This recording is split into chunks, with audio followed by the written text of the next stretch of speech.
दोस्तों, एक बुद्धिमान व्यक्ति कभी नहीं कहेगा कि वह बुद्धिमान है। इसलिए नहीं कि ऐसा कहने से उसकी बुद्धिमत्ता कम हो जाएगी, बल्कि इसलिए क्योंकि वह ऐसा कहने की व्यर्थता को देख पाता है। दोस्तों, गौतम बुद्ध के जीवन से जुड़ी हुई एक छोटी सी कहानी जो आपको बताएगी कि वास्तव में बुद्धिमान कौन है। एक नगर में एक लड़का रहा करता था। उसका दिमाग बहुत तेज था और उसकी खासियत यह थी कि वह किसी भी चीज को बड़ी जल्दी और आसानी से सीख लेता था। जहां अन्य लोगों को किसी काम को सीखने में महीने या वर्ष लगते थे, वहीं पर इस लड़के को उसी काम को सीखने में कुछ दिन लगते थे। उसकी ख्याति दूर दूर तक फैल गई थी और कहा जाने लगा था कि उस व्यक्ति के जितना बुद्धिमान कोई और नहीं है। परंतु वह व्यक्ति तो जानता था कि वह भीतर से क्या है। हर व्यक्ति जानता है कि वह भीतर से क्या है, चाहे वो बाहर से कुछ भी दिखाए। वह व्यक्ति भी भीतर से तो परेशान था, परंतु वह अपने अहंकार से अपने परेशानियों को ढकता रहता था। दोस्तों, जबकि ज़्यादातर लोग ऐसा ही करते हैं। वह व्यक्ति अपनी प्रसिद्धि को और बढ़ाने के लिए तरह तरह के काम सीख रहा था।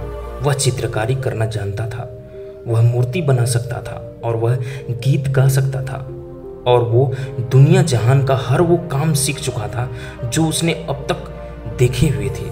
इसलिए उसे अपनी बुद्धिमत्ता पर अहंकार था, क्योंकि कोई भी साधारण आदमी एक काम कर सकता है या दो काम कर सकता है, ज़्यादा से ज़्यादा 3 काम को कर सकता है, परंतु वह तो सैकड़ों काम को कर सकता था और बहुत अच्छे से कर सकता था। इसलिए उसे अपनी बुद्धिमत्ता पर अहंकार था।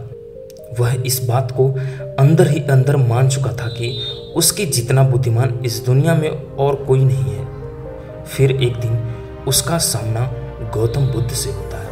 उसे पहली बार एक ऐसा व्यक्ति दिखता है जिसे उसे ईर्ष्या होती है। अब तक उसने ऐसे लोग देखे हुए थे जो उससे ईर्ष्या करते थे, और जहाँ ईर्ष्या होती है वहाँ तुलना का होना निश्चित है। वह व्यक्ति अपनी तुलना गौतम बुद्ध के साथ करना शुरू कर देता है। वह देखता है कि बुद्ध के पास तो एक भिक्षा का कटोरा है, लेकिन उसके पास धन की कोई भी कमी नहीं है। बुद्ध के वस्त्र तो साधारण में से थे, परंतु उसके वस्त्र बहुत कीमती हैं। बुद्ध तो जमीन पर नंगे पैर चलते हैं, परंतु वह नंगे पैर नहीं चलता।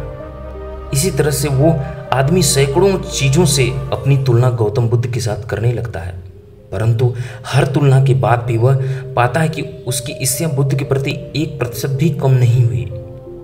वह व्यक्ति मन ही मन सोचता है कि मैं इस भिक्षु से अपनी तुलना क्यों कर रहा हूँ, जबकि मेरा जीवन इससे 100 गुना बेहतर है। लोग भी बुद्ध का सम्मान कर रहे हैं। आखिर इसके भीतर ऐसा क्या है जो मुझ में नहीं है, और जिसके कारण मेरे भीतर इसके प्रति ईर्ष्या है। बहुत देर तक अपने मन में उलझे रहने के बाद वह व्यक्ति तय करता है कि वह बुद्ध के पास जाएगा और उनसे पूछेगा कि उनकी उपलब्धि क्या है।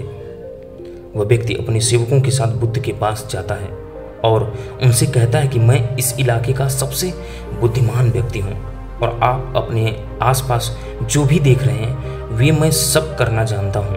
किसी भी कार्य को सीखने में मुझे बहुत ही कम समय लगता है।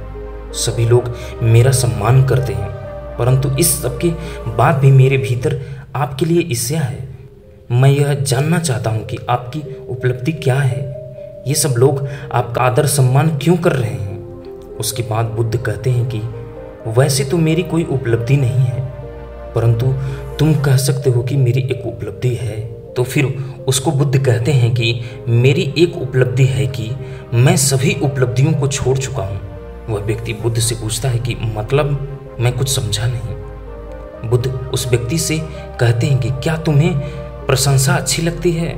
वह व्यक्ति कहता है कि प्रशंसा तो सभी को अच्छी लगती है। उसके बाद बुद्ध कहते हैं कि क्या तुम्हें निंदा अच्छी लगती है। तो वह व्यक्ति कहता है कि भला इस दुनिया में कौन है जिसे अपनी निंदा अच्छी लगे। उसके बाद बुद्ध कहते हैं कि जो तुम्हें अच्छा लगता है और जो तुम्हें बुरा लगता है, मैं इन दोनों से भी ऊपर उठ चुका हूँ। ना मुझे निंदा सताती है और ना ही मुझे अपनी प्रशंसा प्रसन्न करती है। बस यही अंतर है तुम में और मुझ में। और उसके बाद वह व्यक्ति बुद्ध से कहता है कि परंतु यह कैसे संभव है। बुद्ध मुस्कुराते हैं और उस व्यक्ति से कहते हैं कि तुमने सैकड़ों काम सीखे, लेकिन एक सबसे जरूरी काम तो तुम सीखना भूल गए। वह व्यक्ति बुद्ध से पूछता है कि कौन सा काम? बुद्ध कहते हैं कि अपने मन को नियंत्रित करना। क्या तुम्हें आता है? बुद्ध की वह बात सुन वह व्यक्ति समझ जाता है कि ईर्ष्या का यही कारण था। उसके बाद बुद्ध कहते हैं कि जिस व्यक्ति ने सारा जगत को जीत लिया लेकिन अपने मन को नहीं जीता, उसने कुछ भी नहीं जीता। और जिसने अपने मन को जीता परंतु अपना सब कुछ गंवा दिया, फिर भी उसने सब कुछ जीत लिया है। क्योंकि वास्तव में बुद्धिमान वही है जो अपने मन का शासक है, वो नहीं जो अपने मन का गुलाम है। गौतम बुद्ध के इन शब्दों को सुन उस व्यक्ति का अहंकार टूट जाता है और वह व्यक्ति बुद्ध से कहता है कि क्या आप मुझे अपने मन को जीतना सिखा सकते हैं? बुद्ध कहते हैं कि अवश्य सिखाएंगे, परंतु मैं तुम्हारी सभी उपलब्धियां छीन लूंगा। फिर उसके बाद वह व्यक्ति बुद्ध से कहता है कि मैं तैयार हूँ। उस दिन से वह व्यक्ति ध्यान करना शुरू कर देता है, क्योंकि ध्यान ही वह तरीका है जिससे आप अपने मन को अपने वश में कर सकते हैं। तो दोस्तों, आज के लिए बस इतना ही। मिलते हैं किसी नए वीडियो में, तब तक के लिए जय हिंद।